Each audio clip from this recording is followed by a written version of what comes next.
Today we are focusing on exam day strategy for your EPA 608 certification, specifically hitting the most common traps and high-yield topics that you are guaranteed to see. Let's start with recovery efficiency numbers, as these are easy points to grab. For equipment made after November 15, 1993, if the compressor is working, you must recover 90% of the refrigerant. If the compressor is out, making it a passive or system-dependent recovery, you only need to get 80%. The exam loves to trick you by mentioning the compressor is broken. That's your cue to select the 80% answer. When using a passive recovery process on a small appliance with a non-operating compressor, you must recover to 0 psig before opening the system.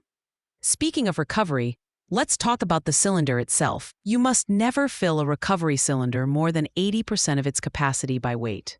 This leaves a vapor space for expansion with temperature changes. An overfilled cylinder is a serious explosion hazard. They might test this with a scenario asking how much refrigerant can be put in a tank that already has some in it. Leak rate triggers are a huge area for confusion, especially with recent rule changes. Historically, the exam focused on annual percentage-based triggers for systems with over 50 pounds of refrigerant, 15% for comfort cooling, 35% for commercial refrigeration, and 30% for industrial process refrigeration.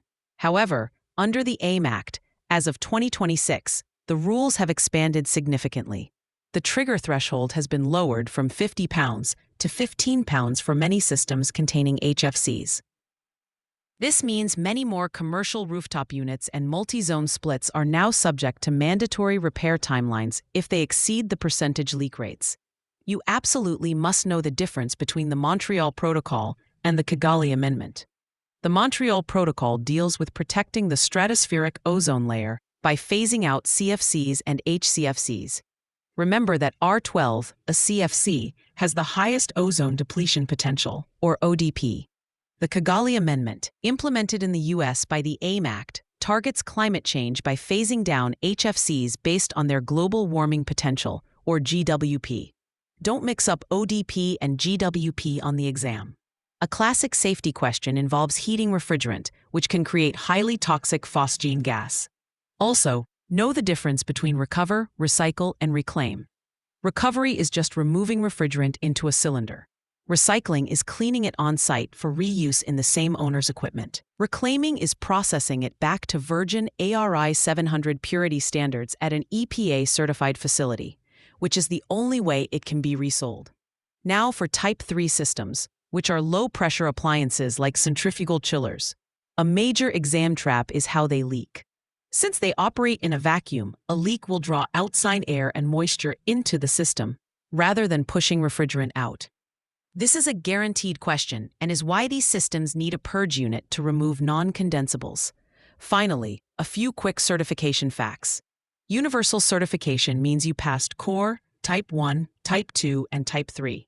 Your certification never expires. The only section of the exam that may be taken open book is Type 1, for small appliances, which requires an 84% passing score. To tie some key recovery rules together, use this phrase: recover to 0, fill to 80, vent to nowhere.